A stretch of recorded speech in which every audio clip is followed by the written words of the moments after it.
Datacenter Changemakers Norway. It's a very special day today. It's our 10 years anniversary here in Norway. And lots of stuff has happened during those years, in particular the last few years with the advent of AI. That is going to be a very important topic of today, together with the other very important topic that we just heard from the introductory speaker, sustainability.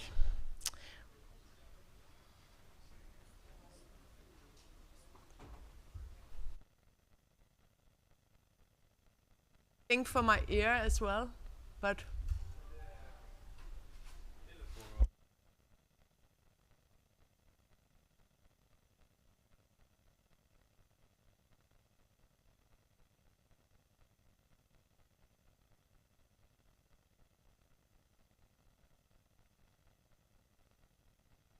they're live.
Good morning. Good morning, and good morning in Hall 2. We have grown. This is the 10 years anniversary of meeting here in Norway. And my name is Liselotte Lyngsø. I'm a futurist, and I can only say that it's becoming more and more important for data centers to meet. AI is doubling every 9 months at least, if not faster. We're having huge sustainability issues. Elon Musk was just out saying we're going to have this massive shortage of electricity worldwide in 2025. And at the same time, you know, we need to reach some planetary goals, and we have a geopolitical, very sensitive situation indeed going on. So the security question is only getting bigger as well. Last week I was working on hacking cyber crime, and that is now taking as much space as the third biggest country after the US and China in the world. So that is taking up enormous space as well. So there's so much for you to meet around to discuss. So please start out by saying a nice hello to your neighbor, because you cannot see the future alone. So just tell who you are, say hello, and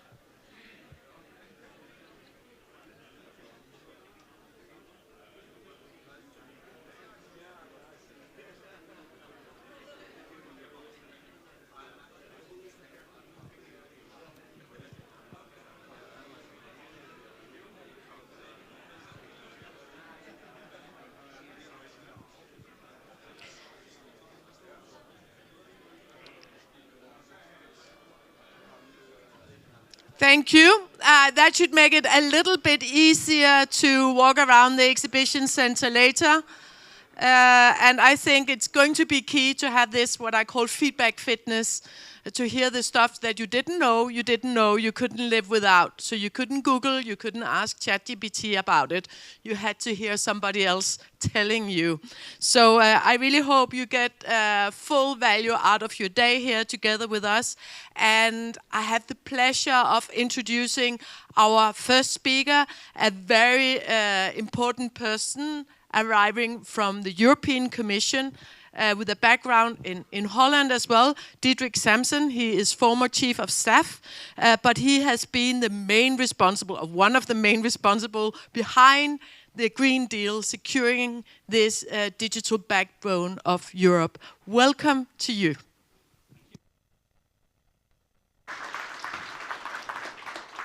Thank you. Good morning, ladies and gentlemen. I think we all have those experiences and encounters that, if you look at them later in life, you have to conclude they changed the course of your life. At least for me, that's the case. There were two. It was a book, and there was a bomb. And they happened on the same day, my 14th birthday, the 10th of July, 1985. The book was my birthday present that morning that I got from my parents. Children of Mother Earth, from the famous child writer Thea Beckman in the Netherlands. The bomb was that morning somewhere else, on the other side of the earth. In the harbor of Auckland, New Zealand, it was attached by French Navy SEALs to the hull of the Greenpeace ship, the Rainbow Warrior, in order to prevent Greenpeace from protesting against nuclear testing by the French in the Pacific. A Dutch volunteer was killed in that blast. His name was Fernando Pereira. And while the media storm about the attack by the French on the Greenpeace activists was obviously dominating the Dutch media, and my admiration for those heroes of Greenpeace grew with every hour, I was reading the book, Children of Mother Earth. It's the fantasy story about the people of Greenland after the Third Nuclear World War. And the enormous intensity of the nuclear blasts of that war had tilted the Earth. Greenland had arrived on a Mediterranean latitude, all the ice had melted, and a mesmerizing country had appeared. And obviously, The Nordic people of Greenland, hardened Inuits, had survived that war and decided to start all over again, learning the lessons from the past, living in complete harmony with nature and with each other. So, for instance, as skilled people, I reinvented the diesel engine within a minute, but decided not to use it because I was not in compliance with their new ideals for a new future. And Thea Beckman obviously made the story complete by having the Greenland people convince and convert the Europeans who had learned nothing of the past and came to Greenland to conquer that island. Anyway, you can imagine the ideals of this 14-year-old boy were ignited. I wanted to work for Greenpeace. I wanted to honor the legacy of Fernando Pereira. I wanted to live the dream of the children of Mother Earth. So I joined Greenpeace and later politics. And to be honest, during all those years, there were more moments of despair than of happiness about us as mankind ever reaching that ideal of the people of Greenland, children of Mother Earth. Will we ever get closer to that sustainable future? Many reasons to doubt. And then I left politics and joined the civil service of the European Commission, and I became the responsible person for designing and implementing the Green Deal, that magic plan, that one single plan to change the future. And indeed, the Green Deal stands out from, let's say, normal environmental policies that you receive dozens of from Brussels alone every year.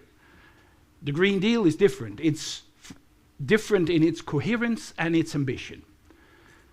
In its coherence, it's one plan, not what you're used to with environmental plans. You receive one on water, and then on roads, and then on traffic, and then on energy, and then on agriculture, and then you discover that they work against each other. This was one plan for one ecosystem, and come to think of it, there's nothing more logical than that. There is only one ecosystem, requiring one plan, because everything is connected with everything else, as we, for instance, endured in the pandemic. And its ambition, yes, for once civil servants and politicians were able to escape the normal logic of policy making, which always brings you to the lowest common denominator, that compromise at the end of the road. This time, we could escape that and go for the ambition that was needed to save the planet for future generations. Hence, the ambition to become fully climate neutral in 2050, 55% in 2030, etc., etc. So that was very successful. Although, while I'm now hailing the successes of the Green Deal, I almost hear you think, success? Wasn't there a setback? Isn't there a right-wing populist wave coming over us? Isn't there the protests of farmers? Isn't there a pause on the Green Deal? Yes, that's all true.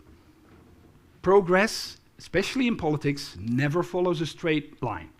There's always, will always be setbacks. But as for your business model, and your future investment decisions, you should not look to the volatility of today, not at the next election. You should look at the next 20 years. And in those 20 years, you can distinguish 3 big waves that will determine the future of this Green Deal and therefore the future of your investments and your business. And they will not fade. They will not pause. The first of them is climate change itself. While indeed politicians are talking about stalling some of the Green Deal, climate change is not waiting. At the moment, scientists are looking at graphs and maps that they literally cannot understand and cannot believe. It's the map of the temperature of the North Atlantic Ocean. And it's doing things that make you cry. We've never seen those temperatures before in history of mankind, and before. Climate change is on a run, and it's going to continue. The second big wave is something to be much more cheerful about. It's innovation. After 20 years of setbacks, delays, and disappointments, in the last 10 years, innovation in renewable technologies has gone on a mesmerizing trajectory.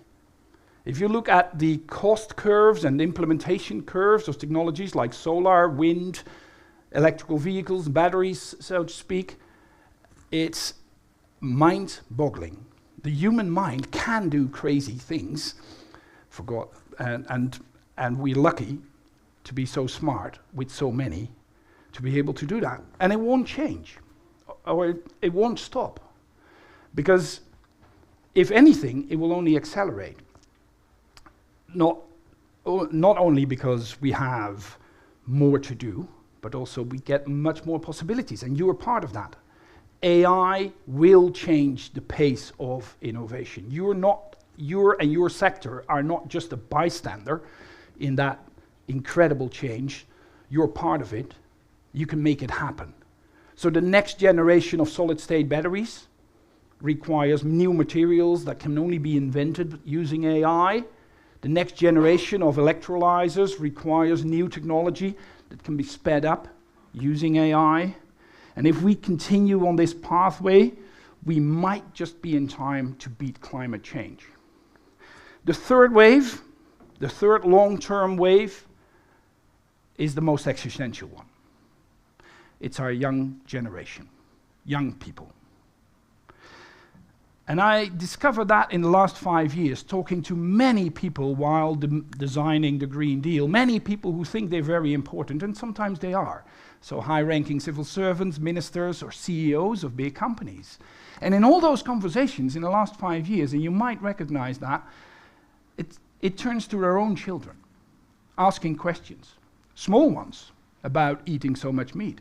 Bigger ones about flying to Bali on a holiday. But also existential ones. Hey Dad, what are you doing to save my future? And if that dad happens to be the CEO of Mercedes-Benz, that's quite a pertinent question, because for a CEO of Mercedes-Benz, I can tell you, a bad shareholders meeting is a bad day. A bad headline in the newspaper about Dieselgate is a bad day.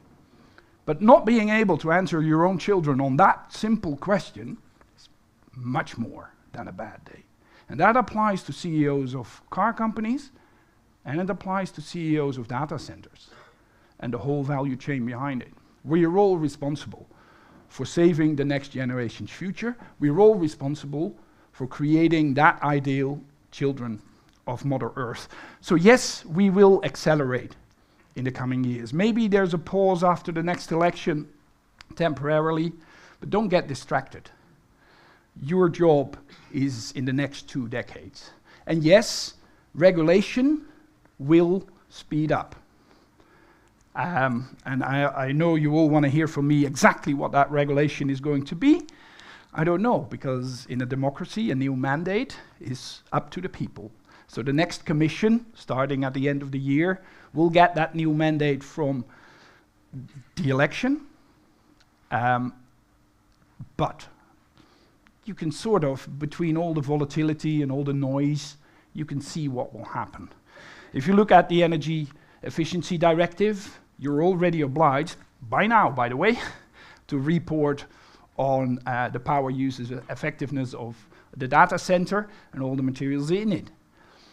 I think what will be next is regulating the power usage effectiveness to maybe 1.2. If there's any part in the world that can comply with that regulation, it's obviously the Nordics. Because here you have the circumstances to be a very efficient and effective data center. But that's not all. I do think there will also be more regulation in terms of the Eco-Design Directive, which we now call the Sustainable Products Regulation, designing the computers and the other machines and electronics that you use in your data center, not just in terms of energy consumption, but also in terms of circularity, the way you can repair them, recycle them, the amount of recycled material you use to make them. So that will all come forward. And obviously you have the Corporate Sustainable Reporting Directive, which only includes now for the biggest companies, but will, by time, gradually include everyone.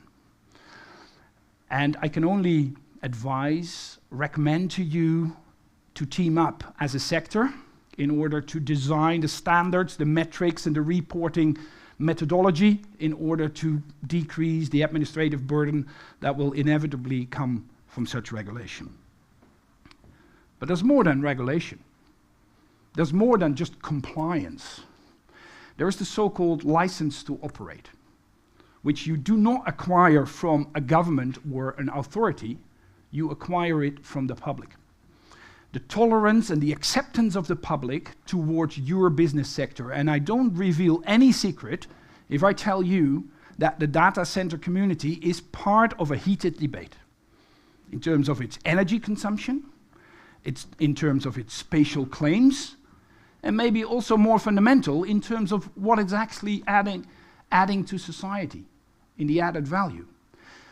And if you want to win a license to operate, you cannot just be a bystander watching that discussion, going on defense, trying to correct some of the stories and the myths that are inevitably out there in such a discussion. You have to be proactive. You have to not only ride the wave, you have to create that wave. Let me give you a few examples. On energy consumption, yes, it's true that big data centers are a drag on the electricity system, requiring the enormous loads that you require. But with some innovation and adaptation, you cannot just be a drag on the electricity system, you can be a stabilizer of the electricity system by demand-side management and even supply management.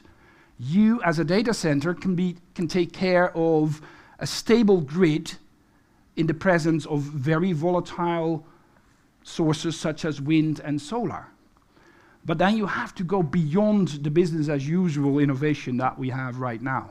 In terms of spatial claims, your data centers are big, and most of them are square boxes in the landscape.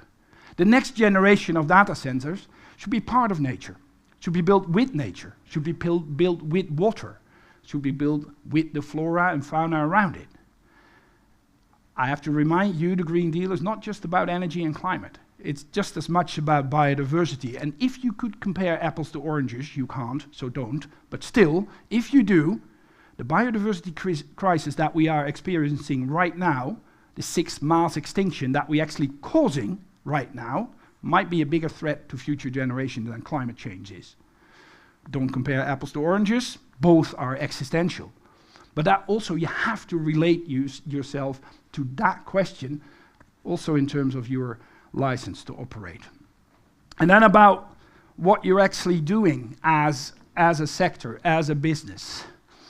If I send a picture of a cat in my WhatsApp group of family, that's 50 people. Is that picture stored 50 times, or even 250 times, or even 1,250 times? Because you store it all. Or are we running new algorithms to save data and to save the use of data? And one step further, are there things that we actually should not do? Always, there are discussions about things that we can and cannot do. Proof of work concept for cryptocurrencies, requiring the energy amount of a country like Chile for a speculative asset like Bitcoin. The discussion will come up. Regulators will have to reply and respond to society. Be first, be ahead of that curve, and you can get your license to operate. And if there's any part of the world in which that you have, or you could get a competitive advantage, it's here. You have the climate for it, cooler. You have the space, much more than elsewhere in Europe. And you still have a public acceptance that allows you to move ahead. So, ladies and gentlemen, my urgent plea to you is, in the next decade of truth, because it will be the decade of truth between 2025 and 2035, for climate policies in general, but also for your sector and the position of your sector in society, In this decade of truth, you're not just an object, you're a subject. You can shape the change. You can make that innovation happen, not just receiving or buying it, but also investing into it, into the new energy efficient models, quantum computing, photonics. It's all out there. And again, you're not just a spectator, you're part of it.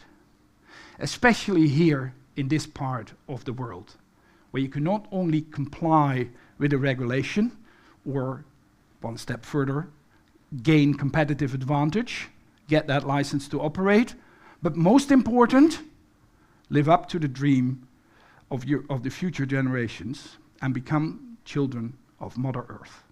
Thank you.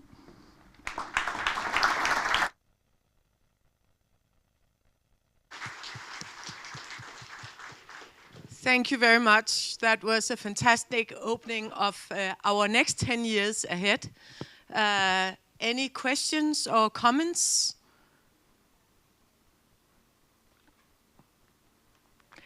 So, as a futurist, we always hope that we're gonna fix everything through technology. Do we have time to do that with technological innovations and clever algorithms, making sure that we are not misusing data and so forth? You're talking to an engineer with a physicist background, and I'm a techno-optimist by heart. But I was told by a wise man once that indeed mankind has this tendency of running into the wall and just before slamming into it, finding something to jump over it. You all know the predictions of Malthus, who predicted that the world would starve because there was not enough nitrogen in the soil to feed more than 2 billion people. And then we invented fertilizers, we invented new crops, and here we are, 12 billion people can be fed on planet Earth alone. A more joyful extrapolation was made in the 1800s. If the amount of horse carriages would grow like it did in the first 10 years of the 19th century in London, London would drown in 2 meters of horse shit. And then we invented the bicycle and the metro and the car, and London is still there. But this same wise man said to me, this time the wall is very high. And this time the velocity at which we approach it is incredibly big. So it's going to be tense. I'm not sure whether all the technology in the world and the to-be-invented technology will save us. At some point, we might start that discussion about, is everything we do worthwhile? Or should we stop doing something because it doesn't add to our happiness, to our wealth, to our well-being? And you're going to be part of that discussion too. I can't help thinking you're talking about yourself as a 14-year-old and these future children asking, they've stopped having children themselves. Birth rates are declining throughout. Even in India, they don't have enough children to sustain the population. So I think that is very bizarre. I don't know if it's out from a climate perspective or why, but it's like there's a global conscious. So by 2050, the populations are going to decline unless something happens. Yeah, that's, well, decline or stabilize at least, as I said, around 12 billion people. By the way, I think nobody knows exactly why democracies and what drives demographies, but there's one simple formula that I've always remembered. Every year that you send a girl to high school, she gets one child less. So education for girls is the dismantling of the demographic time bomb that we're in. And we're doing a good job. India sends its girls to high school, and therefore they get less children. Africa does the same. By the way, we haven't ended the curve yet. Africa will have 2.5 billion inhabitants in 2075. Kinshasa, who can name it on the map? Kinshasa will have 70 million inhabitants, and Lagos will have 80. Those big cities with enormous amounts of people will have to be powered, clean, will have to be fed, clean, and will have to have an economy, clean. And that's where your job is. Thank you very much. We have a question here. just introduce yourself quickly. Hi, my name is Juha from Forenum. We do accommodation and logistics for this kind of data center projects and also many other projects. I have a question about, you speak about future generation and children, and I think this is super important, maybe the most important question to handle. I'm just coming out from the parent meeting this week, and there's a big concern about the well-being of the teenagers and children, and big part of that well-being is related to data responsibility. And my question is how we as an industry could think about the data responsibility, that the data that is consumed at that level is responsible. Yeah, as I said, that's a very interesting question. Touching upon this license to operate. You will lose it if you lose that discussion. And as I said, there's two ways to handle it. You can sit back and wait for the regulation to arrive. Most of it will be intrusive and too late. You can also be ahead of the curve and be part of this discussion yourself. And it's difficult because it gives you the remnants of turkeys discussing Christmas dinner. You don't want to be on that menu. So you don't want to have a discussion about less data use or different data use, but actually you should. So I would encourage all of you in this sector to start that discussion. I don't know the end point of it. Nobody knows. I mean, society can do crazy things, and we might all adapt to this new reality of social media and data use, and our youth might adapt to it. But currently, there's reasons for concern, and therefore there's reasons to have a thorough discussion about what you actually facilitate. And you are a player there. You can choose not to facilitate it, like we do with many things in society. We do not facilitate child pornography. We do not facilitate crime. We do not facilitate the production of weapons that are anti-personnel. There's many predecessors of this discussion that you can learn from. Please do. I think on that happy ending note, thank you very much. Thank you.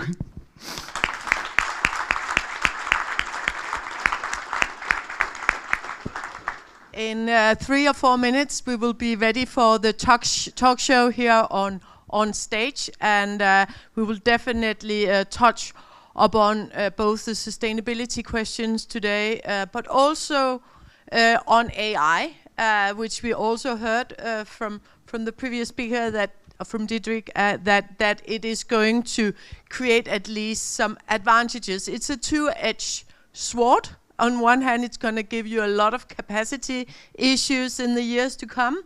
On the other hand, it's going to give you a lot of savings. And it's going very, very fast. So before we move on, I would love you to talk to your neighbor about how do you foresee that AI is going to change your job?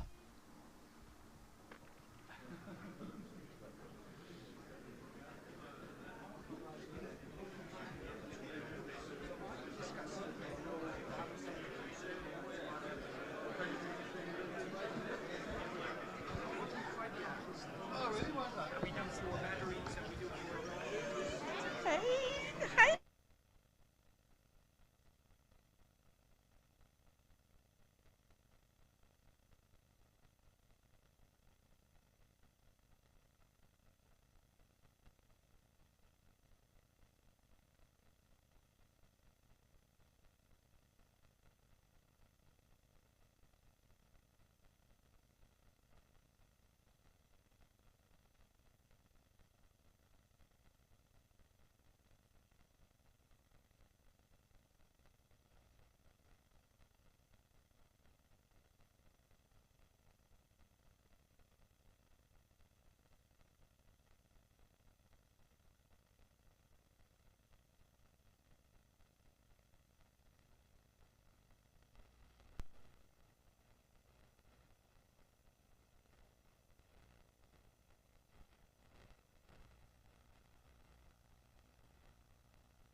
Okay. Any you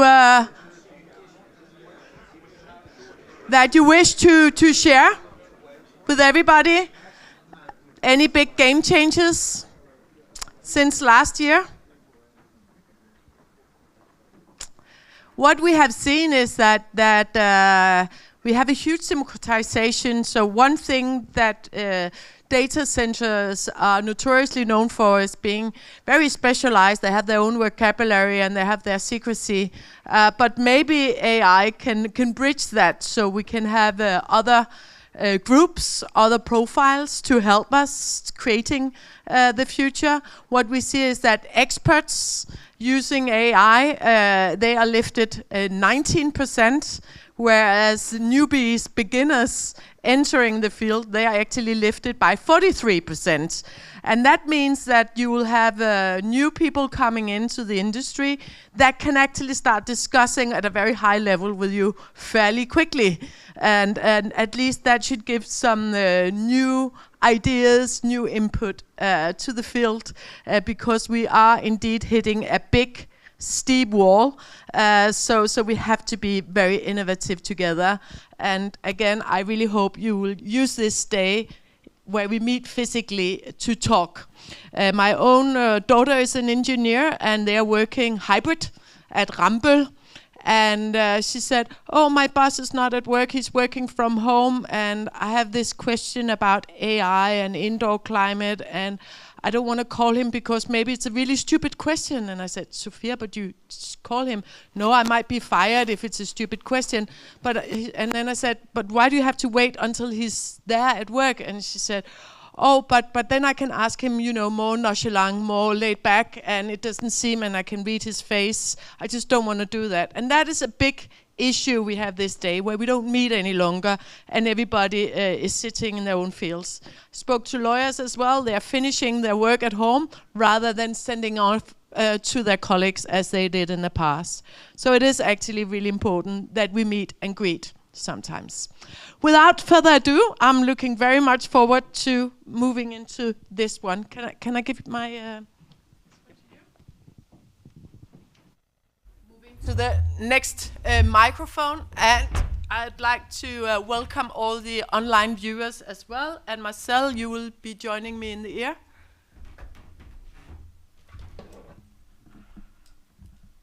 Can you say something to me, Marcel? Yeah. Okay.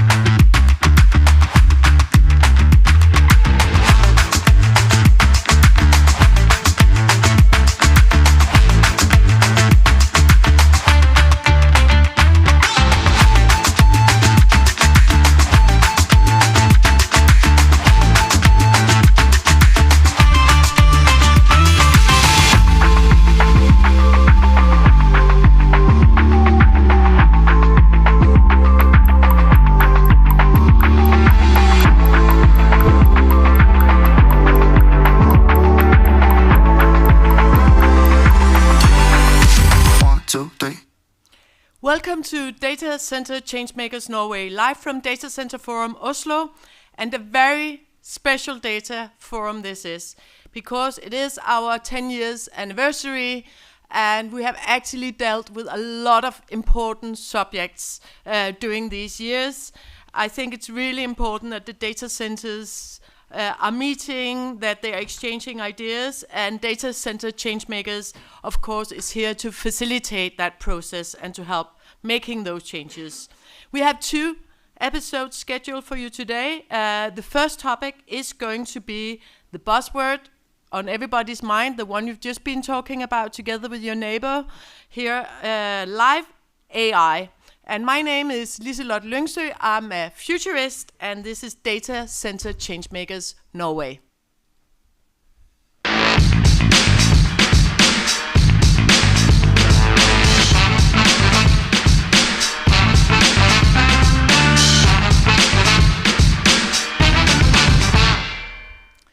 So AI is not just AI. There are many different kinds of AI. You have strategic AI, which is this LLM model helping you developing strategies, helping you to translate. And then there's another AI, which is situation-based, real-time AI, enabling us to make smart cities, enabling us in the situation to see exactly where the data is flowing. So AI is indeed many things, and hopefully it's also going to give us a lot of shortcuts, creating a better future. And to help us set the scene for this discussion, let's turn to CBRE, Louisa Hagelberg. She was also joining me in Copenhagen, and somehow she was fainting on stage, and I was really worried. And then I thought about it, and I said, Louisa, are you pregnant? And she said, no, but look at her stomach now. I am a futurist. I'm a mother of 4 myself. So I noticed that. And your eyes were shining, and you were looking very happy at the same time. So you didn't look very ill.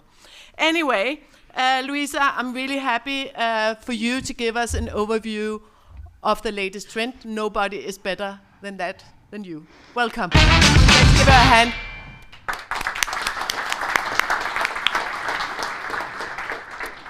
Thank you, everyone, and hopefully I will not faint today. Yes, so my name is Louisa Hagelberg. I'm the Business Unit Director at CBRE Datacenter Solutions. We do a lot of things, everything from advisory to data center operations, but we also do a lot of research. So one of the latest research that we did was on specifically AI in the Nordics. So I will share with you a few of the outcomes from this report.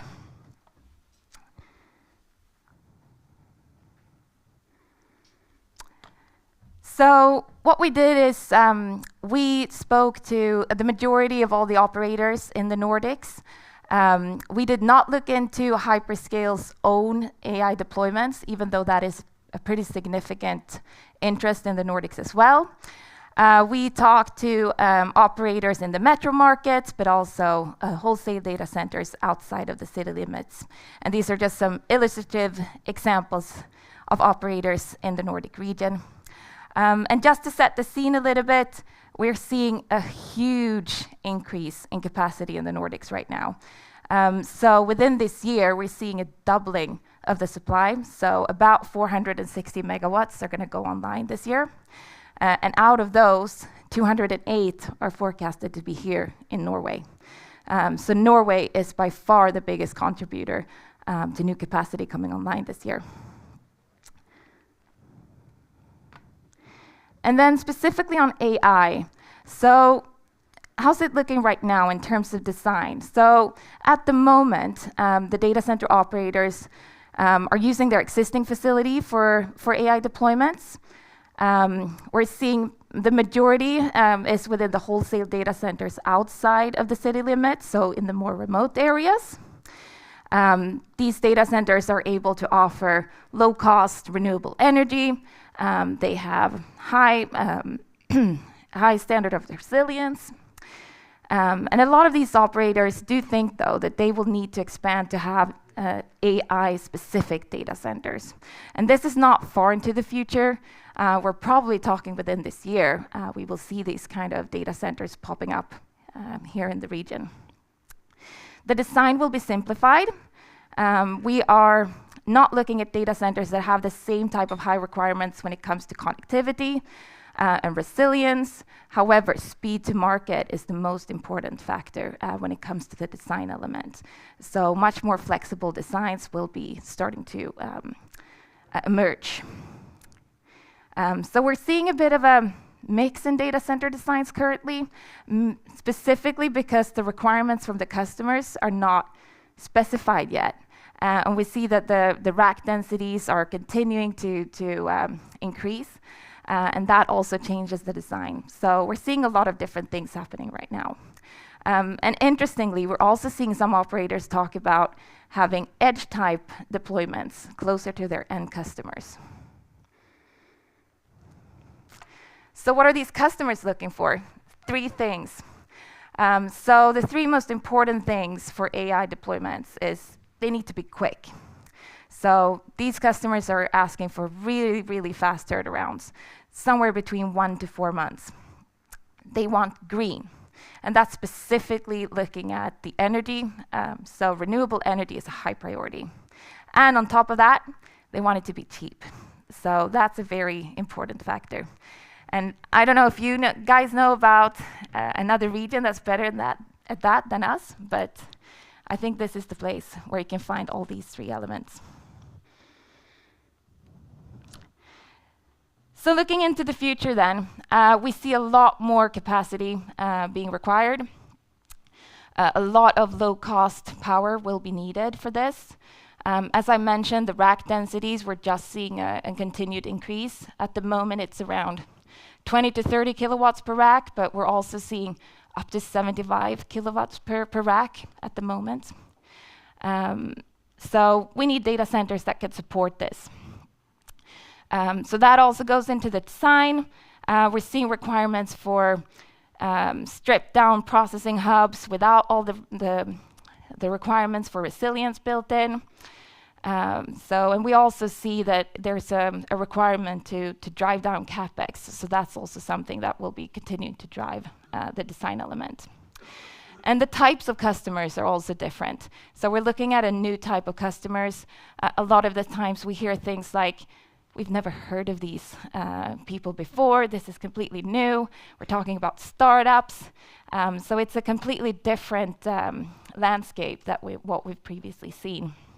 And yeah, their demands are, we need this fast, and our highest priorities is to get this up and running as soon as possible. So speed to market is the priority. Yeah, and also, interestingly, we do see that AI is going to spur the edge data center developments. And automation will play a big part in this. And that was all I was going to share right now, and I'll be happy to join the panel. Yes, please join us, Louisa. Thank you very much. And with me as well is Olivia Rekman from Nordic Innovation and you, Marley Holeskogen from IKT Norway. Welcome. Marley, you are from IKT Norway. I guess it's ICT in English? Yes, it is. Yeah. Should we say ICT or IKT? You don't care. You can okay. But anyway, you are a member organization within the tech sector. How many of these conversations around AI have you had lately? Is it everything, more or less, or? Yeah, I think this is something we talk about every day in different contexts. And I think it's maybe if we are standing on the edge of an industrial revolution driven by AI, that's something that we should discuss every day. So we're living in interesting times. Exactly, indeed. And you just organized a full day discussing this. What were your main takeaways? Oh, yeah, that was quite interesting, actually, because we had 400 experts from public sector, private sector, and also academia universities gathered for one day to discuss how can we implement generative AI in the public sector of Norway. And it's an interesting approach to it because maybe many of you guys know this, but we have, like all countries in the world, the race for competence is global and massive. But in Norway, we have a very small IT industry. So we only have 2,713 study places in tech in total a year in Norway, which is extremely small. And this has turned into a situation where in the private sector, almost all the competence is clogged up. So when we are going to implement generative AI in the public sector, the consultancy business is flowering very much. But we also need to have politicians and decision makers and the public sector on top-notch level when it comes to knowledge and competence to implement this in the right way. Otherwise, it will be like a bumpy, slow ride, and we will fall off on the competition level. So do you really think you can think it right from the outset? I know there's been work on this roadmap for Norway. Well, so our idea is that if you pick the brightest minds, no matter if they come from the public, private, or academia sector, and put them around the table for around 400 people, that's pretty much everyone we have in Norway. Then we have we can raise the level on the conversation to a higher standard and work faster, and also it kind of builds the whole team at the same time as fast as we can. So having a kind of a proactive stance on AI, having some ideas of what is an ethical AI, or yes, of course, and I think that's also, I mean, so we have had the fortune of being introduced to ChatGPT for almost 2 years ago now. So that's not something that's really new anymore. It's just that we are in the very early stages of development. And I think that on the ethical point, what this tells us is actually that we are slow in developing this, right? Technology is going very much faster than the regulations do. So having enlightened discussions based on science and also how we want to develop society, I think that's key to everything that we do. And I can't remember listening to anyone who says that they just want to go ahead and not do this in the right way. And I think we can also maybe compare it a little bit to like the first industrial revolution, because I mean the byproduct of the combustion engine, CO2 aggregated in the atmosphere, is pretty much the reason why we have all conferences globally today about sustainability and green power and everything, right? So if we are entering a new industrial revolution now, we have the skills, we have the knowledge, we have the communities, and we also have, well, at least in some part of the world, democracy who can handle that kind of problems. Over to you, Olivia, because I know you've been working a lot with ethical AI as well, and having this ethical compass. I also think Louise were talking about how Norway could be leading, but the ethical compass was not there to be found, Louise, as such. So what are your thoughts about that, Olivia? Well, so I think just to give some context, so I work in an organization that's working for all the 5 Nordic governments, and we're kind of the innovation agency. You have to speak all the way into the mic. So we're the innovation agency, and what we saw 2 years ago when we started working a bit more with AI is that there was little talk about ethical AI and responsible use of data. It was kind of more on the fringes of development. But I think now what we've seen in the public debate lately, since the introduction of ChatGPT, this is more and more not only in the public debate, but also at the forefront of companies developing and deploying AI. But that's exactly what we've been working for also, to kind of help companies and raise that awareness, how important it is to include that in the whole life cycle when developing, designing, and deploying AI. So that's kind of what we've been doing, initiating projects around this. And Louisa, you gave a great presentation on why Norway is leading this transition, but can you elaborate a little bit on, you know, the way that they are working together, this collaborative way, maybe not so hierarchical way of trying to fix things together? Is that an added element, or I think you have to speak all the way into this one, I because need that's this the one one now. that is working Sorry. now. Sorry.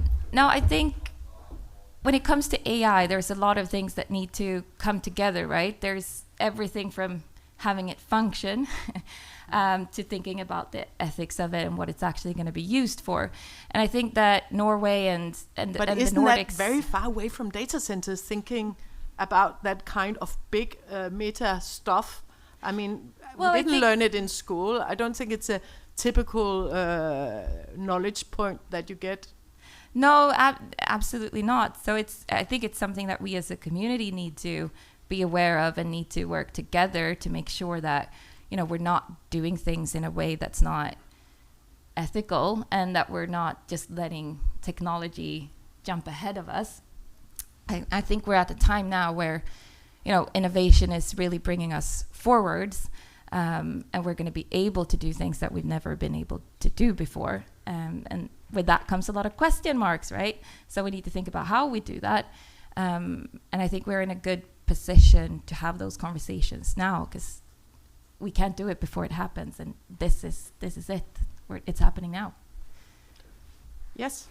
So I would say that an interesting, so I have been in the ICT industry for almost 5 years now, And it's been an interesting ride. I have my training from statistics and math and renewable energy. So I didn't know about that industry so much before I entered it. It's been an interesting ride because, first of all, we were pushed into a global pandemic. Everything was on speed when it comes to digitalization. And then the Ukraine crisis and occupancy of Ukraine, which turned data security and hacking and also warfare into our industry in a massive way. And then 2 years ago, ChatGPT 4 showed up and made AI available to everyone. So I think that we are working in a time where gaps needs to be filled when it comes to knowledge and also with the politics. And what we saw in ICT Norway was by far that there was this huge gap between what was talked about in the industry and what was talked about in the public debate and also in the parliament. So we had, in the start, we had a lot of really ridiculous political suggestions being discussed. And that is something that happens when, I remember we talked about in the office, like, if we had like 50 minutes with these people, they would never have written these kind of political suggestions. So I think that we are in a situation now where it's very clear that if we don't work together, technology will crush politics very fast, and nobody really wants that. So I think our job is to show up on places like this, and also bring together people. So thank you for coming to Oslo, and do this discussion on as high level as possible. Thank you. And Olivia, you are actually with Nordic Innovation, you're part of the Nordic Council of Ministers, and they had this vision of making the Nordic region the most sustainable region in the whole world by 2030. Is the AI explosion going to be a threat or maybe a shortcut to that goal when it comes to energy usage? Yeah, I mean, this is kind of like the keynote before Didrik was addressing this as well. Like, you can't say it's either or. You're looking at great transformation in society, like Molly mentioned, and here come technical possibilities. And I know there's been research done that AI can accelerate a lot of the ESG goals that we have and the adoption of this. But at the same time, I think talking about data centers, it's already brought up by Lovisa and the previous speaker that the energy consumption and the public debate about the space that it's taking up, I think those are all questions that goes into what we call ethical AI. So I think one of the requirements for ethical AI that the European Commission set out, and that's yesterday the European Parliament adopted the first landmark legislation on AI, the EU AI Act. The 7 requirements in there, one of them is stating the societal and environmental well-being as a requirement for ethical AI. So I definitely think it's something that goes into consideration, again, in the design of data centers. But it's important to have these discussions, and I learned as well from Lovisa that with the AI adoption to data centers, that a lot of things are going to look very different from what they do today in capacity and the cooling of the facilities and so forth. So. Okay, so just to wrap it up, I'm going to give the 3 of you an opportunity to do a pitch for the future Nordic region being a leader in this transition in a sustainable direction using AI. So Marley, you go ahead. Okay. So I would say that this is something that you will hear over and over and over again, politicians saying. So we're going to use technology to solve the ESG goals and to make the world greener. And also they also put in, like, by the way, I'm also a tech optimist. And I think what we need to realize about this, that's turning into a very boring situation, because the twin transition that we are currently facing in the Nordics, it's basically an energy transition. So we also need to the access to metals that goes into hardware, and we are in a very specific situation now because the same metals are going into solar panels and wind turbines and electric cars, and also because weapons. So that pool is really, really strong, and it's only 3% of what's being produced of hardware in Europe that have metal who originates from Europe. So everything else is from, yeah, you know. And also when it comes to the access to energy, that's also part of the same twin transition. And the third part of it, it's how it affects society and democracy. And we need to play this game at the same time. So it's not very good analysis to say that you're a tech optimist and we're going to just use technology to solve all this problem. There need to be at least 3 other processes that also need to be sustainable at the same time. And I can't think of a better place than the Nordics to do exactly that. And that demands 2 things. People with skills who knows about technology, and unfortunately that competition is global and we don't have that many people with that kind of skills in Norway and in the Nordics. We could have 10 times as many and it wouldn't be enough. And the other thing is leadership, both in the private sector and in politics. Thank you very much. Louisa?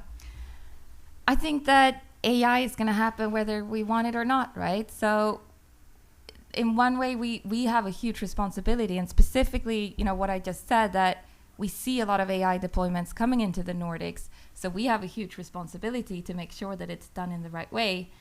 And we are also the perfect location for it because we actually have renewable energy and we can do this in a much more sustainable way than many other regions can. So we also are able to take that on. And I think that's something that we should be proud of. And we should also be aware that it's something that, because it is here, we can also affect it much more than we could if this development was happening somewhere else.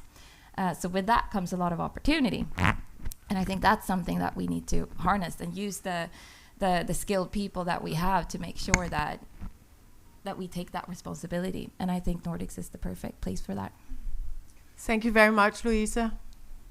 Well, I think it's a little bit of this SWOT exercise for the Nordics. What are the strengths, weaknesses, and opportunities and threats? And I think what we've seen working with this in the Nordics, in all the 5 countries, is that we have a great competitive advantage, potential. Important to underline, it's a potential, so it needs to be worked upon. And that is that we have huge data sets, public data sets, that are not always that easily accessible for companies to innovate on.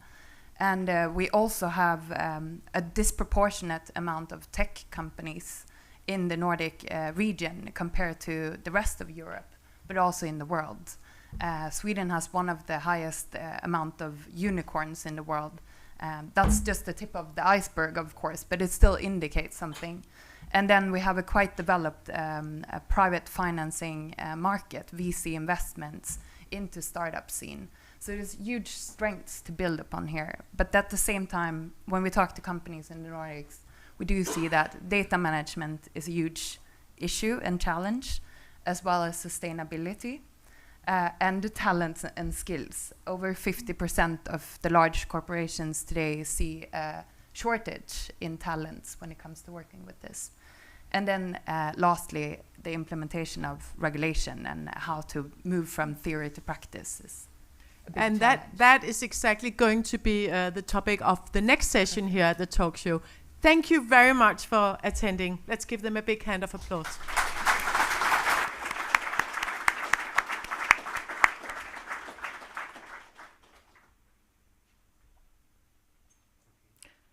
So the next here is Mats coming up, and David Hansen from Microsoft, and Andreas Myhr from AQ Compute Norway. And David, thanks. Thank you. Okay, so we have David Hansen. Maybe he can sit next to me then. David? David's here. But I'll set him here. David? Yeah? Hi, how are you? Great to see you. Andreas Myhr is sitting on my other side. And then... yeah, but okay, so David, you have to move over there, sorry. And Mats, you're here. Perfect. Thank you, guys. We hadn't seen you, so... Yes, remember to like one hand from the mic. That's it. And so not when we speak to each other, don't do this. I do it myself, but we shouldn't do that. Okay. Yeah. Let's now continue into more specific challenges. We have invited 3 data center operators to the table in order to enlighten us. So a very warm welcome to my new guest, Mats Andersen from Lefdal Data Center, David Hansen from Microsoft, and Andreas Myhr from AQ Compute Norway. So Andreas, hot off the press is the news that AQ Compute will build an AI-ready data center near Oslo. Congratulations with that. And I need you to tell me, even though we heard some idea from Louisa, what is an AI-ready data center? Yeah, thank you. And I, first of all, I can say that I'm really proud that AQ Compute now has the first operational data center, and it's in Norway. So I can just start with, when I started with data center, we have a rack density of 2 to 3 kilowatt per rack. Now we are looking at racks that have 40 to 100 kilowatt. And what we put in AI-ready data center is that we have to cool down these high-density racks, and that means an efficient cooling methods. So we are using liquid cooling, so either with rear doors that we have currently in our data center, or we can do direct chip cooling or immersive cooling. So that's what we mean by AI-ready data center, a data center that can handle high-density rack. And are you ready for this explosion of data? Yes, we are. You are? Yes. How come they chose you? I mean, Norway and everything. No, they chose us because, or Norway, because of the renewable energy, the climate, and of course that the low cost of power that we have in Norway right now. And also the stability of the grid is quite important, and the political stability that we have in Norway. And but as the customer says, the pricing is the most important one. Tend to be. So for you, how has Microsoft or an AI changed your business? I mean, it has been a crazy period of time with everything from Copilot, and I'm so curious about reading that you might be able to reduce energy usage by 70 times by doing a different kind of technological approach to generative AI. So yeah, it's exciting really times. It's exciting times. Yeah, it's very exciting. So I think the main and really thrilling journey that Microsoft is on is making general purpose AI. So AI that is really available for all and anything, that can be enhanced, that can take its own strategies or missions further by using technology that we are able to make available to everyone. There's a huge democratization of IT in this and technology, and these capabilities have never been available in the mass scale as they are now. And we are doing that, we are delivering that performance actually as an industry together with delivering more through the infrastructure we have had and we have available than what we did just a few years ago. So you are actually already seeing an industry that is improving its game on delivering more with less. But we have researched, and we have an ambition to take that further, because we have learned, not I, but colleagues that are much more dedicated to this work on the research end. I work with the customers. But what we have learned is that the models that are so much discussed in the AI world, they can actually perform pretty well and even to excellence by becoming smaller and not necessarily always greater. So in the smaller models, you can also scale with the infrastructure. And where most AI models today would use the 32-bit or the 64 even, you could look at that as something beefy, something large. You can now go almost bicycle style, and you can still deliver with excellence. And for everyone who's tried to move around in the urban jungle, I think you know that the big SUVs are not necessarily what you want to be quick about it. So there's definitely a new story to becoming much more efficient by going smaller and not always bigger. I can't help thinking about the first mobile phones which were these chunks. Well, we've been there. and not very efficient. And then we moved on. And this is a really good news. So I guess for data centers, it's not about more data, but better data quality, if you like. So that is definitely a very interesting journey, and highly important. And this affects both. I mean, it's both the models as such and the infrastructure to carry them. So it's a dual game, not just on the logical or not just on the hardware, but it's a tango. And Mats, you from Lefdal Data Center. So how has it come to you with this AI transition? What has surprised you the most? Yeah, well, first of all, it all kind of happened early last year or just before summer when the AI wave kind of came in, both from European and US customers. Huge demands. We said no to 40 megawatt of demand during Q4 only last year. Wow, so people are queuing up. And mostly due to time to market being down to 3 to 4 months from first reach out to go live, which was kind of impossible. We sold out already what we had pre-built, but it's been just a good growth. We obviously signed a few contracts and are very happy about that. We are now more looking into how we more effectively can build out quicker and have more capacity for the market. And we're proud of being part of bringing back to Didrik Samson early this morning that we're actually Norway and Nordics lack of competence. I agree. I'm going to GTC NVIDIA next week. 200,000 people. The company is not only building the machinery, but also, where are we going to do the services? How are we going to go from having the data centers to actually using this? That's going to be interesting. But the point being that this is a wave that is coming. It's coming brutally quick. And Norway, Nordics, we can contribute with building data centers, sustainable, carbon negative, and having this fundament for helping the world, like Didrik was touching in his opening keynote this morning. Yeah.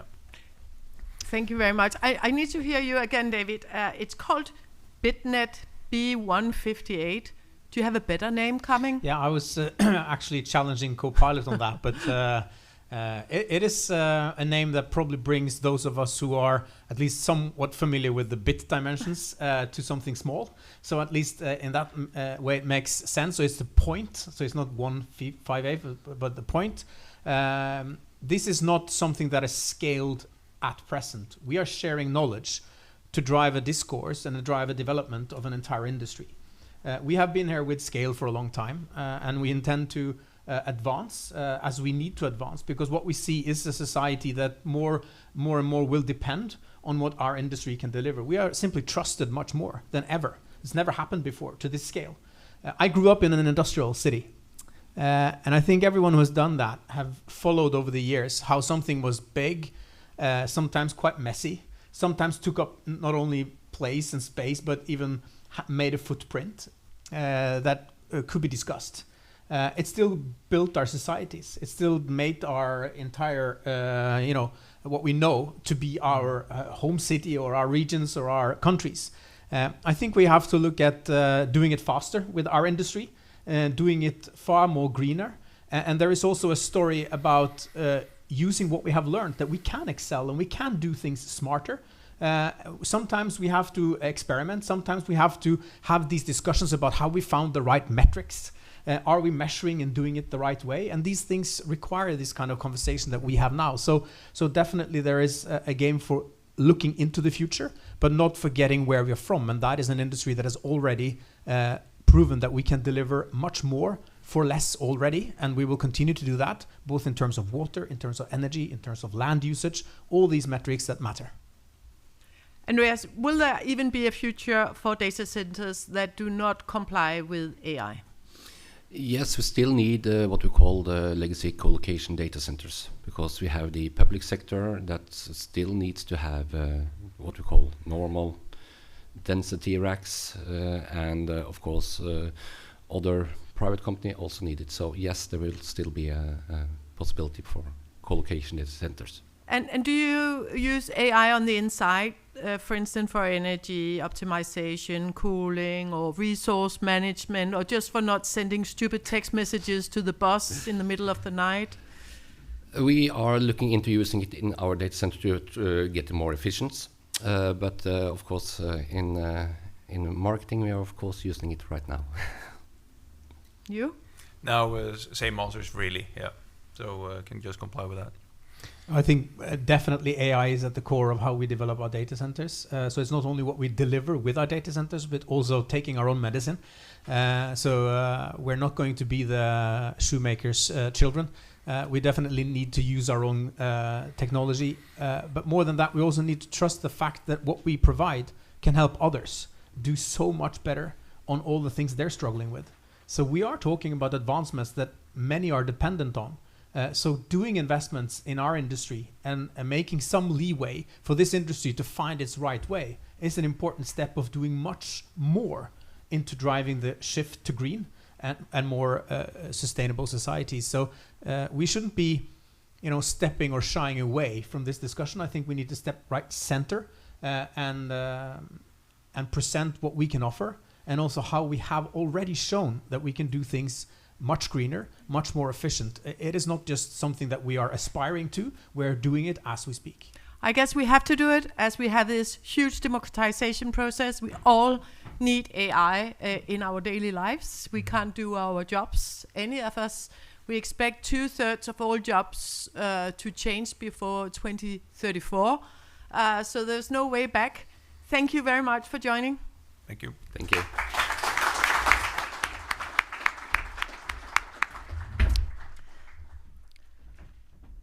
So many thanks for this inspiring presentation, a discussion.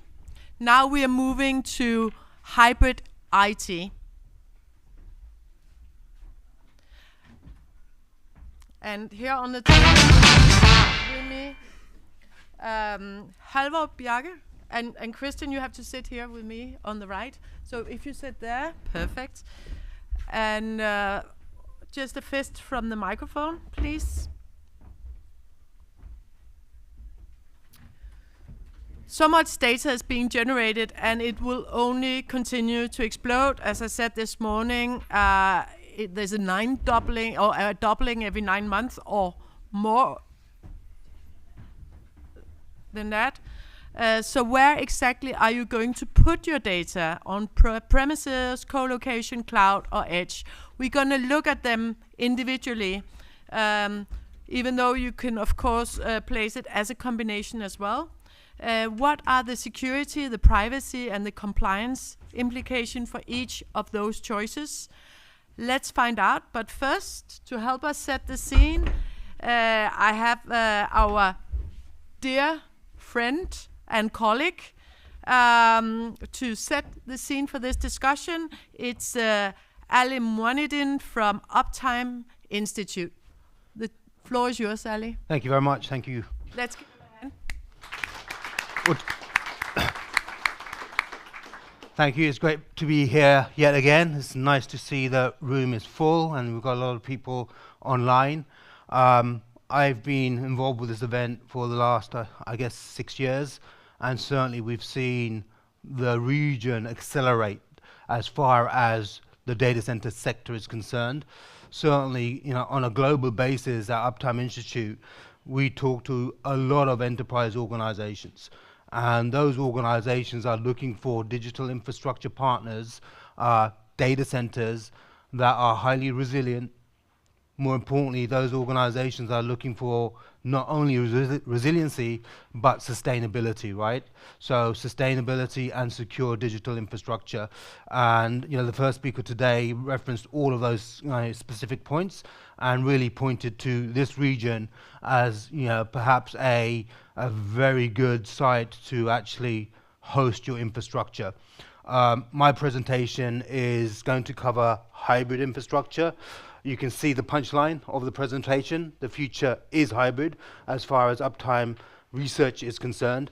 A little bit about Uptime. Uptime Institute is the global digital infrastructure authority.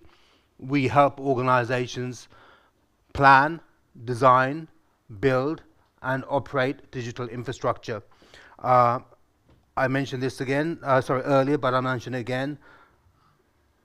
Enterprises, governments, customers, society is really requesting that all infrastructure, not just requesting, is demanding that all infrastructure service providers, whether you're an owner, operator, or a services organization, pay particular attention to the availability and resiliency of the digital infrastructure, the sustainability of that infrastructure, and the security of that infrastructure. Why? Digital infrastructure is at the foundation of our society as we know it today. It actually supports every single facet of modern day living, and governments around the world, consumers around the world, are realizing the importance of our sector to support their way of life. So what we'll start to see is more and more regulation, more and more oversight, demand for much more visibility on the types of infrastructure that is being used to support business services and personal services. So through our research, we've identified a number of trends. Certainly, if you talk to us 5 years ago, and perhaps even 10 years ago, the future was cloud. The future was cloud first. We saw many organizations make a significant, focused attempt to put every single piece of new compute requirement into the cloud. By this stage, there were only supposed to be 3 or 4 large vendors globally providing compute as a utility on a global basis.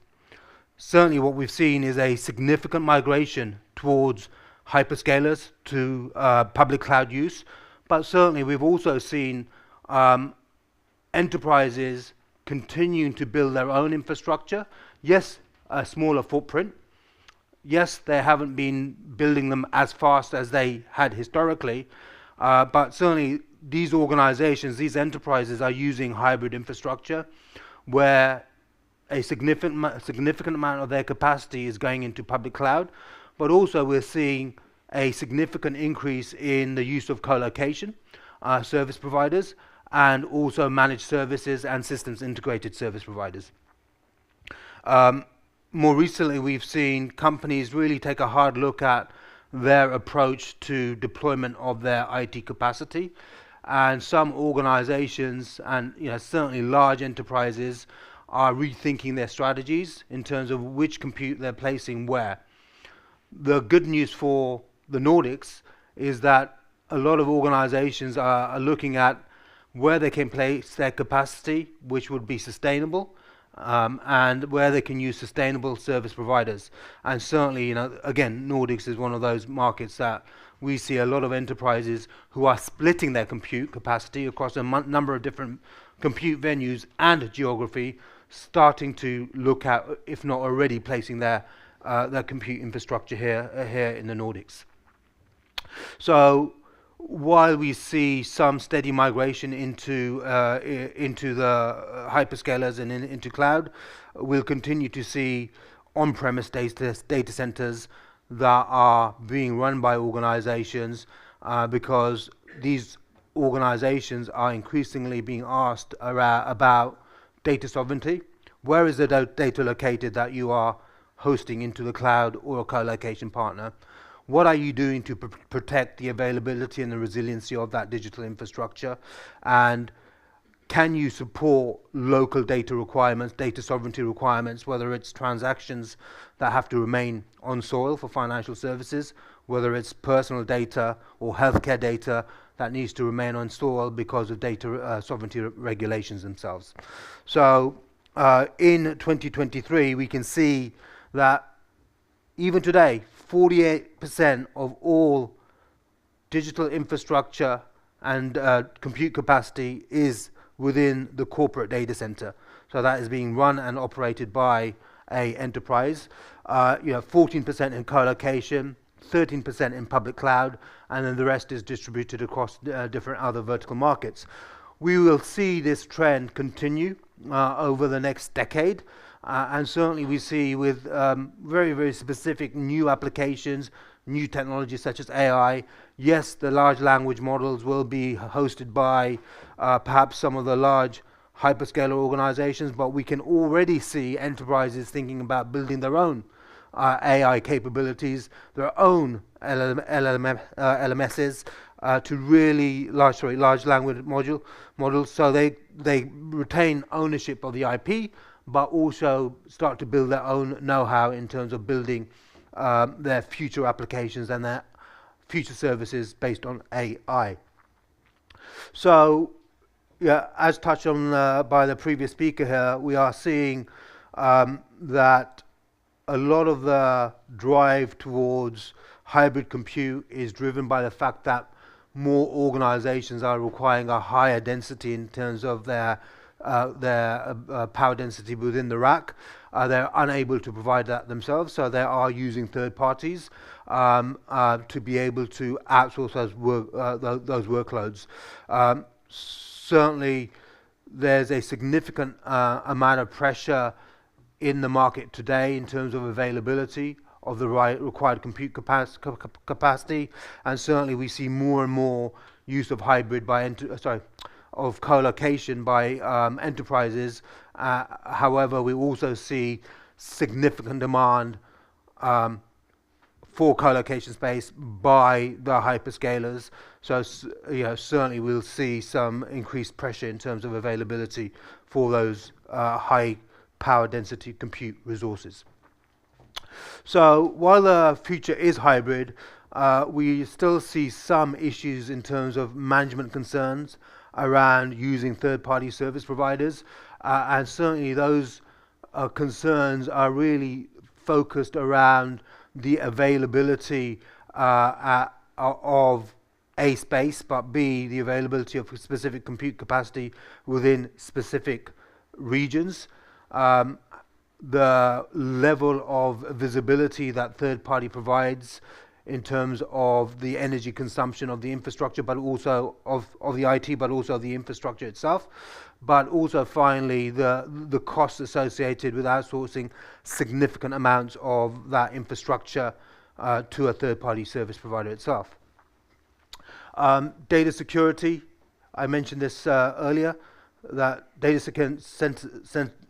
security still remains one of the number one concerns for organizations outsourcing to third-party service providers, and certainly I know the panel will discuss this in more detail.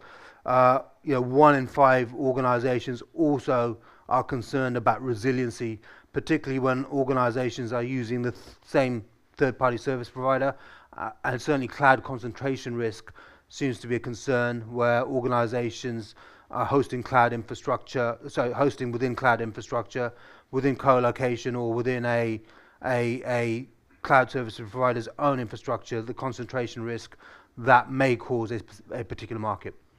With that, I'll pass back to yourself. Thank you, Ali. Please do join us at the table. Thank you. And here with me, I have Christian Kofod Solheim from Bulk Datacenters, and you have Bjarke from Stack Infrastructure. Welcome to you.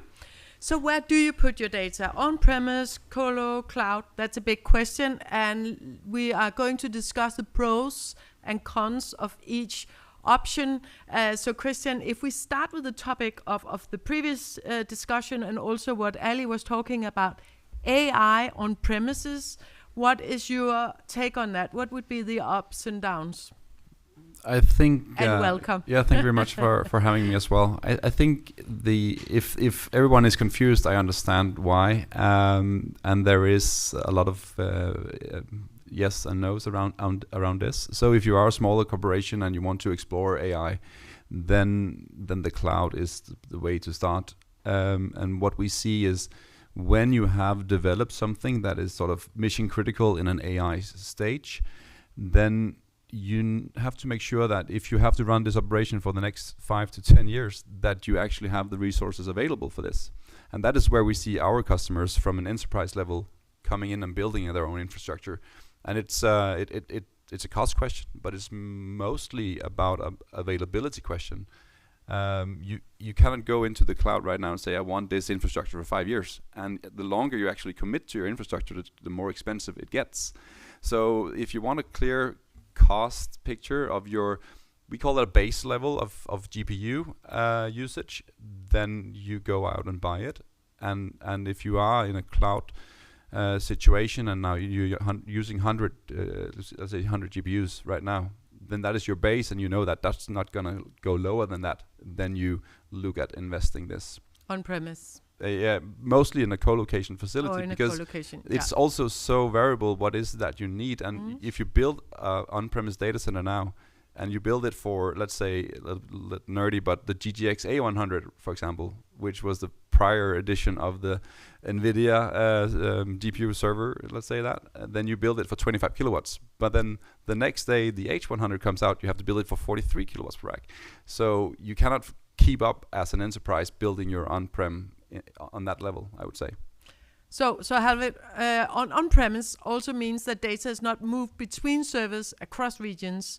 So is this the most compliant and secure method, or? Thank you for having me. Yeah, and thank you and welcome. Yeah. I think I like to stress a little bit because what we are doing now these days in the industry here in Norway, we are talking a lot with governmental bodies, we're talking a lot with the security authorities especially, and I think that it's a very common misunderstanding where you need to draw the line, what is secure, what is not, because for example, what we're seeing now is the colocation business, if it's on-prem, if it's hybrid, if it's cloud, they do not really understand where to put the limit, because it's a common misunderstanding in my head that the physical building itself also needs to be secured. But why is that? Why don't you want to put that with a professional operator who can operate each and every day 24/7? Because you need to draw the line at a specific point. And I think that you can see that governmental bodies, they don't have the right competence to assess this themselves. I think we need to be more proactive towards the governmental bodies to make them understand how this is, because we have been in a lot of hearings lately in Norway especially, and it's a very common misunderstanding that they do not really know how to focus correctly on where to put the data and how to protect it correctly. Because let's face it, if you're in an office building, is it relevant who actually owns the building? Or is it relevant who actually protects the building itself, who gives you access, and if it's protection when it comes to EMP, etc., that's relevant, but it's not relevant who actually owns it. Are you agreeing on that, Ali? 100%. Yes, I agree on that 100%. Certainly, again, we work with a lot of governments on a global basis who are trying to understand what the risk profile is of digital infrastructure and the data center sector. And certainly we have come across MPs, so ministers who own the digital infrastructure component, who may have never stepped in to a data center, and are being advised by organizations and individuals with a vested interest, even lobbying sector, as it were. And there are varying approaches to the problem around data security and data sovereignty. But certainly the direction of travel, what we're seeing on a global basis, is much more focused attempt on understanding what is actually going on in terms of where the data flows are going and who's in control of that data, not just in terms of data sovereignty and privacy, but also who's making money from the data that is being basically transported around the world. Thank you. So let's move to the next one, cloud. Okay, I skipped the bumpers, Marcel. Yes. Christian, with a new regulation approaching, we will discuss that more intensively in the afternoon. But is the cloud more transparent when it comes to knowing exactly where the energy comes from? I think all cloud providers are 100% renewable run today, and I think that is a definition question as well.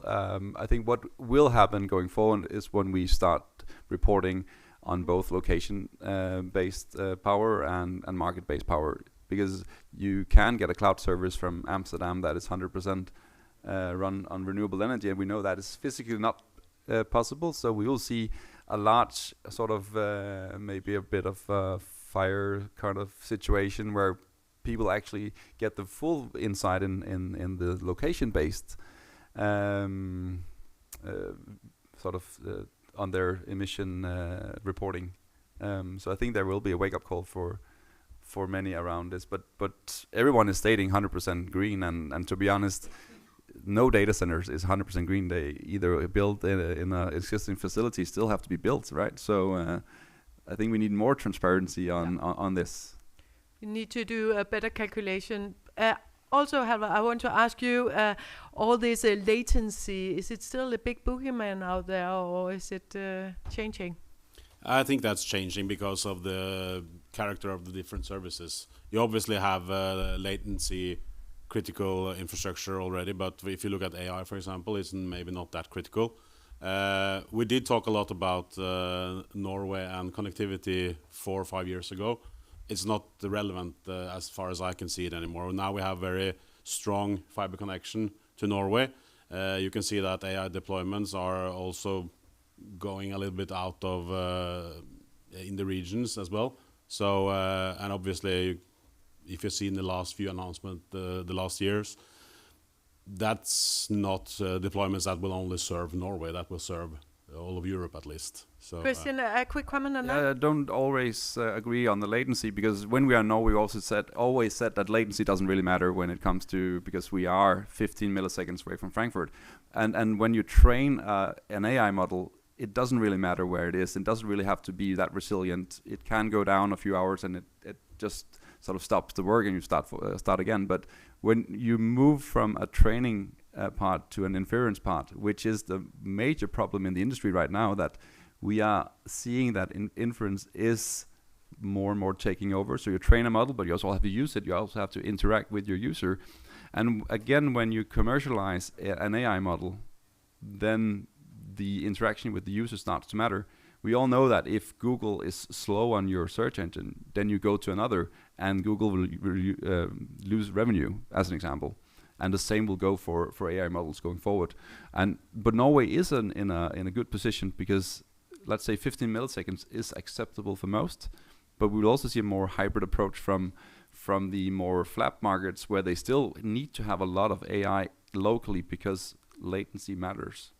So we cannot move everything to, let's say Iceland is a good place to train, but then it's from a connectivity-wise sort of view, then it is a bit too far away and it's a bit too more expensive to go there. So there is a... I guess that taps into the Microsoft debate on using what kind of data do you do, and different models for different situations.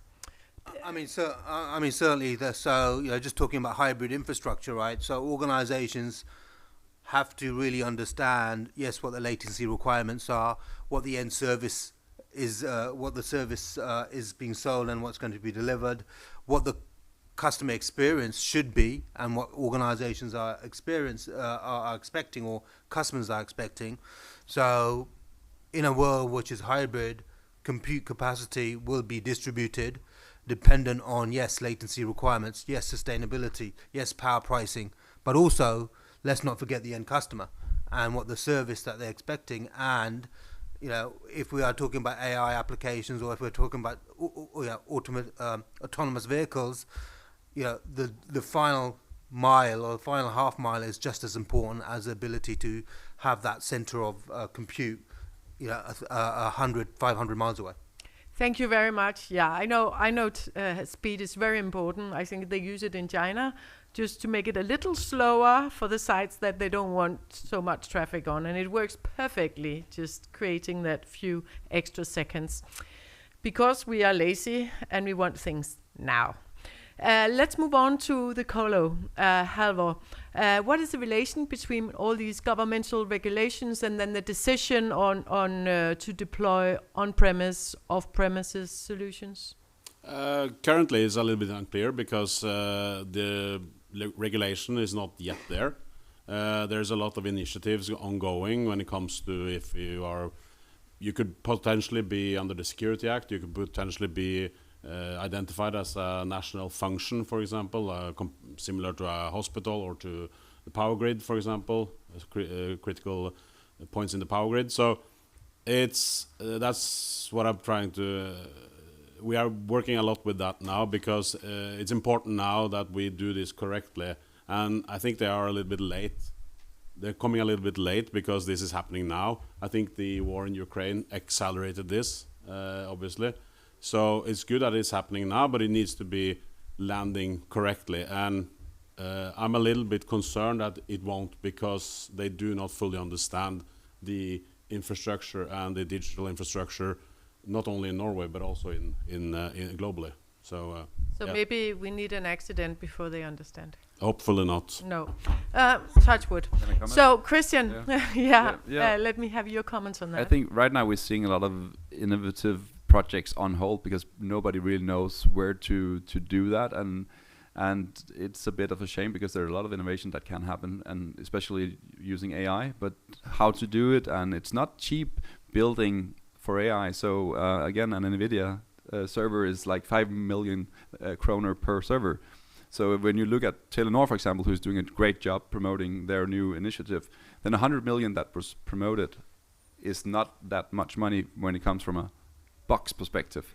But it's a great initiative, and that is the way you start. You have to start there, and then you need to make sure that you can scale that operation. Because once you get the hook in your sort of municipalities and governmental institutions, you start using it, then you need to make sure that you can add on that and build it bigger and bigger.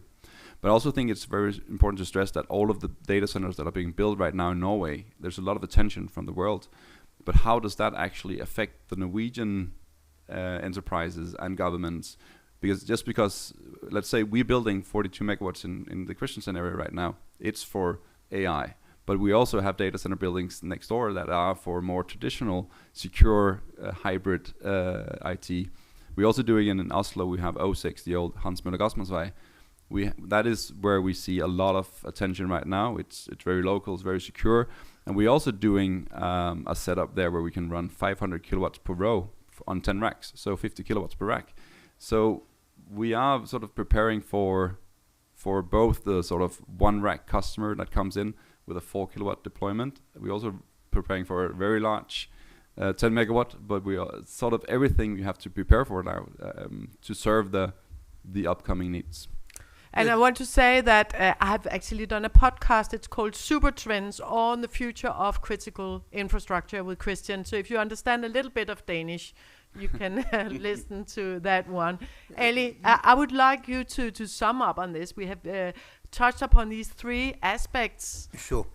So the summary is the future is hybrid because organizations have different requirements and different end use cases, right, for their technology deployments. Any deployment has to be, yes, available and resilient, but more increasingly the governments and market is requirement for sustainability, right? And the infrastructure has to be sustainable. We've just talked about security in terms of being the infrastructure being secure and protecting the assets and the data which is being hosted by that infrastructure.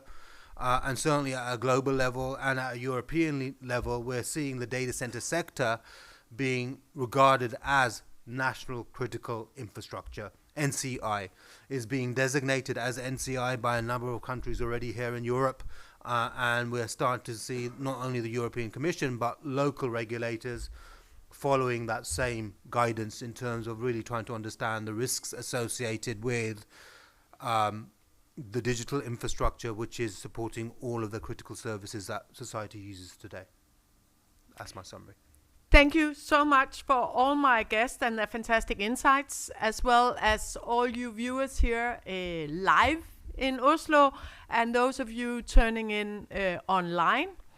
You can join us for joining this Data Center Changemakers Norway, but please join us again at 4 o'clock this afternoon for the second episode, where we will focus on energy availability and investment, liquid cooling, and the tsunami of letters that come with this ESG compliance and reporting. And for those of you that are right here and in the next hall, please come forward and pose questions for our guests this morning, and make sure that you listen to each other and that you have great discussions.